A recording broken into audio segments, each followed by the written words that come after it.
अब देखो यार, अगर तुम लोग सीएम पंक के फैन हो तो ये वीडियो तुम्हारे लिए होने वाली है, क्योंकि गाइज एडब्ल्यू में सीएम पंक के रिटर्न, सीएम पंक के अपीयरेंस को लेकर टोनी खान की तरफ से बहुत बड़ी अपडेट आ चुकी है। लास्ट नाइट एडब्ल्यू के शानदार डायनामाइट के बाद डायनामाइट के व्यूवरशिप सामने आ चुकी है। सीएम पंक के एडब्ल्यू से सस्पेंड होने के बाद सीएम पंक डब्ल्यूडब्ल्यूई के मल्टीपल सुपरस्टार्स के साथ रियूनाइट हो चुके हैं। एडब्ल्यू के रसल ड्रीम पेपर व्यू के ऊपर मर्सिडीज मोन के पॉसिबली एडब्ल्यू में डेब्यू करने को लेकर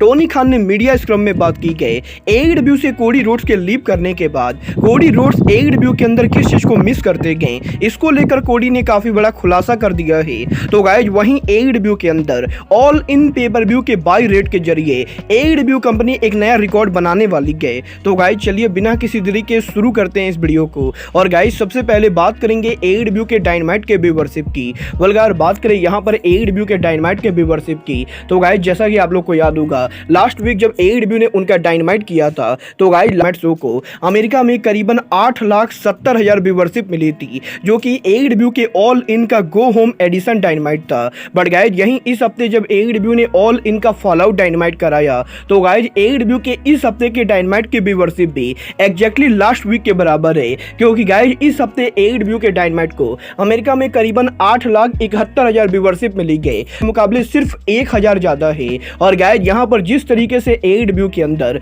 एडब्ल्यू की व्यूवरशिप बेयरली 9,000 को क्रॉस कर रही है, उसे देखकर मुझे तो यही लगता है कि एडब्ल्यू को अब कुछ ना कुछ करना पड़ेगा, क्योंकि गाइज यहाँ पर फॉलआउट शो होने के बाद भी अगर यहाँ पर एडब्ल्यू की शो को 1 मिलियन व्यूवरशिप नहीं मिलती गए तो ये यहाँ पर एडब्ल्यू के फ्यूचर के लिए बिल्कुल भी बढ़िया नहीं गए। बट गाइज चलिए फिलहाल आगे बढ़ते और बात करते हैं एडब्ल्यू के farmer superstar the American nightmare Cody Rhodes की। अगर बात करें यहाँ पर कोडी रोड्स की, तो गाइज इस हफ्ते कोडी के लेटेस्ट इंटरव्यू के अंदर कोडी रोड्स ने एडब्ल्यू कंपनी में उनके टाइम को लेकर बात की थी। जहां पर कोडी के इंटरव्यू में जब इंटरव्यूअर ने यह पूछा कि कोडी रोड्स एडब्ल्यू की किस चीज को सबसे ज्यादा मिस कर रहे हैं, तो गाइज यहां पर कोडी ने जवाब देते हुए ये कहा है कि वैसे तो एडब्ल्यू के अंदर बहुत सारी ऐसी चीजें थी जो कोडी रोड्स अब भी करना चाहते हैं, बट गाइज यहां पर जिस चीज को कोडी सबसे ज्यादा मिस कर रहे हैं वो है एडब्ल्यू के लॉकर रूम के अंदर कोडी रोड्स का ऑफिस। और गाइज यहां पर कोडी रोड्स का ये कहना है कि क्योंकि कोडी रोड्स एडब्ल्यू के एग्जीक्यूटिव वाइस प्रेसिडेंट थे, तो गाइज इसीलिए एडब्ल्यू कंपनी जब भी उनका डायनामाइट या पेपर व्यू करती थी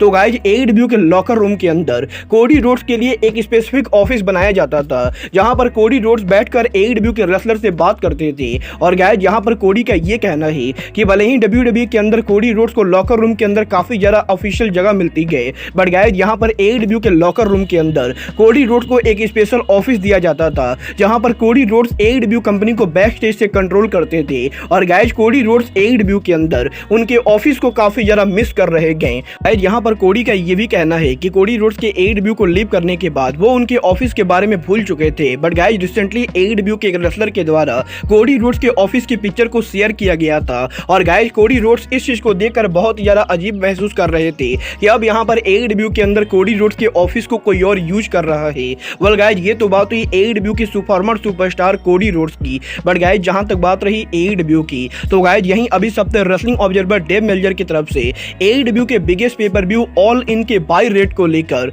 बहुत ही बड़ी अपडेट आ चुकी है, जहां पर रेसलिंग ऑब्जर्वर डेव मेल्जर का ये कहना है कि वैसे तो अभी तक एडब्ल्यू के ऑल इन पेपर व्यू के लिए ऑफिशियल बाई रेट सामने नहीं आई गए, क्योंकि गाइज अभी काफी सारे लोग दुनिया भर से ऑल इन पेपर व्यू को बाई कर रहे हैं। और गाइज बहुत सारे लोग हैं जिन्होंने अभी तक एडब्ल्यू के ऑल इन पेपर व्यू को नहीं देखा है, बट गाइज अभी वो लोग ऑल इन पेपर व्यू को बाई कर रहे हैं। बट गाइज यहाँ पर अर्ली एस्टिमेट के हिसाब से एडब्ल्यू के ऑल इन पेपर व्यू की बाई रेट एडब्ल्यू कंपनी हिस्ट्री की हाईएस्ट बाई रेट होने वाली है। और गाइज रेसलिंग ऑब्जर्वर का ये दावा करना है कि एडब्ल्यू के ऑल इन पेपर व्यू के फाइनल बाई रेट के सामने आने के बाद एडब्ल्यू का ये पेपर व्यू 2021 में हुए ऑल आउट का रिकॉर्ड ब्रेक करने वाला है। और गाइज पॉसिबली एडब्ल्यू के ऑल इन पेपर व्यू की बाई रेट 2 लाख को आराम से क्रॉस करने वाली है। वेल गाइज अब ये तो आने वाला टाइम बताएगा कि एडब्ल्यू के ऑल इन की फाइनल बाई रेट कितनी होती है। बट गाइज आगे बढ़ते हैं और बात करते हैं मर्सिडीज मोन के एडब्ल्यू में डेब्यू करने की। वेल गाइज ये बात तो हम सभी लोगों को मालूम है,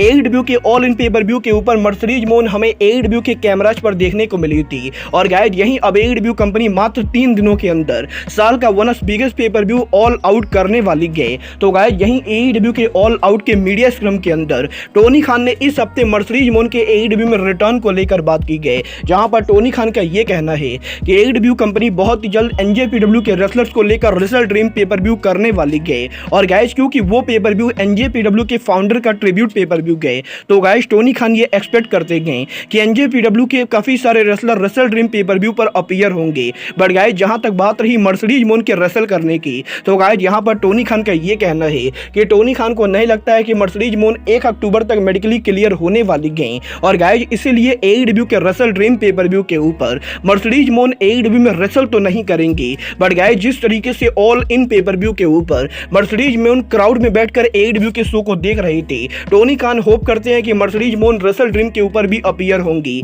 और मर्सिडीज मून AEW के रेसल ड्रीम पेपर व्यू को देखेंगी। बट गाइस इसके साथ साथ टोनी खान ने यह भी कंफर्म कि जैसे ही यहां पर मर्सिडीज मून की इंजरी हील होती गई, टोनी खान मर्सिडीज मून को AEW में लाने की पूरी कोशिश करेंगे। गाइज अब ये तो आने वाला टाइम बताएगा कि टोनी खान मर्सिडीज मून को AEW में ऑफिशियली डेब्यू कब कराते गए। बट गाइज जहां तक बात रही मीडिया कॉल की, तो गाइज यहीं कल यहां पर टोनी खान के मीडिया कॉल के अंदर टोनी खान ने फाइनली CM पंक को लेकर बात की गई, जहां पर टोनी खान ने जब मीडिया ने ये पूछा कि क्या CM पंक AEW के इस हफ्ते कोलिजन या ऑल आउट पेपर व्यू के ऊपर काम करेंगे। और गाइज AEW से CM पंक के सस्पेंड होने को लेकर सोशल मीडिया पर जो रूमर चल रही गए, ये रूमर के अंदर कितनी सच्चाई गए, तो गाइज यहीं टोनी खान ने जवाब देते हुए ये कहा है कि टोनी खान CM पंक के सस्पेंशन पर कोई भी ऑफिशियल बात नहीं कर सकते गए। बट गाइस जहां तक बात रही पंक के रिटर्न होने की, तो गाइस टोनी खान ये कहना चाहेंगे कि लास्ट टाइम जब AEW के ऑल आउट पेपर व्यू के ऊपर ब्रॉल हुआ था, तो गाइस उस ब्रॉल को किसी ने भी अपने आंखों से नहीं देखा था।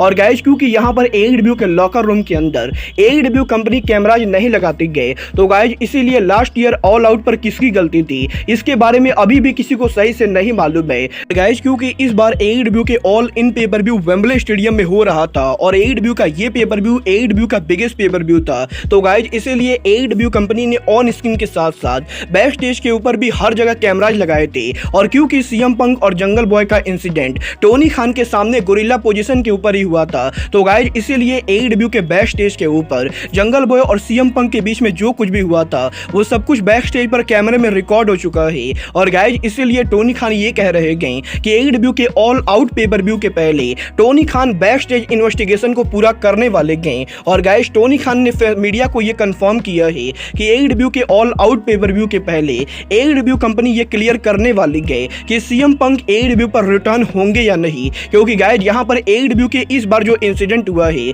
उसको लेकर AEW के पास काफी सारे रेसलर्स के बयान और AEW के वीडियो फुटेज है। और गाइस इन चीजों को देखने के बाद टोनी खान आने वाले 2 दिनों के अंदर फैंस को फाइनली ये बताने वाले गए कि CM पंक AEW के ऑल आउट पर रिटर्न होंगे या नहीं। वेल गाइस यहां पर इसका मतलब ये बिल्कुल ही क्लियर है कि AEW के ऑल आउट पेपर व्यू के पहले फैंस को ये क्लियरली पता चलने वाला है कि CM पंक आएंगे या नहीं। वेल गाइस यहां पर मैं भी इस चीज को देखकर काफी ज्यादा कंफ्यूज था क्योंकि AEW के गोरिल्ला पोजीशन पर ब्रॉल होने के बाद भी AEW कंपनी इतना ज्यादा इन्वेस्टिगेशन क्यों कर रही है। बट गाइस क्योंकि अब यहां पर इस ब्रॉल को लेकर वीडियो फुटेज आ चुकी है, तो गाइस डेफिनेटली यहां पर टोनी खान बहुत ही जल्द CM पंक को लेकर कोई ना कोई ऑफिशियल अनाउंसमेंट करेंगे। गाइज ये तो बात थी CM पंक के AEW में रिटर्न सिचुएशन की। बट गाइज यहीं अब AEW से CM पंक के पॉसिबली सस्पेंड होने के बाद इस हफ्ते CM पंक को अमेरिका में एक बहुत अवार्ड मिल चुका है, जहां पर इस हफ्ते अमेरिका के अंदर कर्ली फ्लावर एली क्लब के सेरेमनी के ऊपर CM पंक को स्पेशल गेस्ट के तौर पर बुलाया गया था। और गाइज यहां पर कर्ली फ्लावर एली क्लब के ऊपर CM पंक को यहां पर मोस्ट आउटस्टैंडिंग रेसलर का अवार्ड मिला है। और गाइज यहां पर क्योंकि ये अवार्ड रेसलिंग ऑब्जर्वर या PWI इनसाइडर जैसे कोई चीप अवार्ड ना होके बल्कि कर्ली फ्लावर क्लब का अवार्ड है, तो गाइज इसीलिए CM पंक के इस अवार्ड शो के ऊपर CM पंक के साथ साथ रेसलिंग इंडस्ट्री के सम ऑफ द पॉपुलर रेसलर मौजूद थे। जहां पर CM पंक के इस अवार्ड शो के ऊपर impact wrestling superstar Mickie James, WWE hall of femur JBL और WWE के करंट सुपरस्टार रे मस्टरियो जैसे रेसलर्स भी मौजूद थे। और गाइज यहीं इस अवार्ड शो के ऊपर जब CM पंक को मोस्ट आउटस्टैंडिंग रेसलर का अवार्ड मिला, तो गाइज CM पंक ने करीबन 40 मिनट का प्रोमो कट किया है, जहां पर CM पंक के अवार्ड स्पीच के अंदर CM पंक ने उनके एंटी हीरो होने को लेकर बात की गई। और गाइज यहां पर CM पंक का यह कहना है कि वो काफी बार इंटरनेट के ऊपर ये देखते गए कि बहुत सारे लोग ये कहते हैं कि CM पंक को लोग पसंद नहीं करते गए। बट गाइज यहां पर CM पंक को इससे कोई भी फर्क नहीं पड़ता है, क्योंकि गाइज यहां पर रेसलिंग इंडस्ट्री के अंदर CM पंक ने जितने भी लेजेंड के साथ काम किया है वो सभी लेजेंड काफी ज्यादा CM पंक को पसंद करते गए। और चाहे वो स्टोन कोल्ड स्टीव ऑस्टिन हो या फिर WWE hall of famer Dustin Rhodes और ऑन एंडरसन। और गाइज गाइज यहाँ पर सीएम पंक का ये कहना है कि जब तक यहाँ पर लीजेंड सीएम पंक के रिस्पेक्ट करते गए तब तक सीएम पंक को एरो गैरो से कोई भी फर्क नहीं पड़ता है। और गाइज यहाँ पर सीएम पंक उनके पर्सनालिटी को किसी के लिए बिल्कुल भी चेंज नहीं करेंगे। और गाइज कुछ इस तरीके से 40 मिनट के प्रोमो के अंदर सीएम पंक यहाँ पर हमें काफी सारी बातें करते हुए दिखाई देते गए, जहां पर सीएम पंक के इस प्रोमो सेगमेंट के बाद CM Punk WWE hall of femur रे मिस्टेरियो के साथ साथ डब्ल्यूडब्ल्यूई के मल्टीपल रेसलर के साथ फोटो शूट आउट करते गए। वेल गाइस, देखना बहुत ही दिलचस्प होने वाला है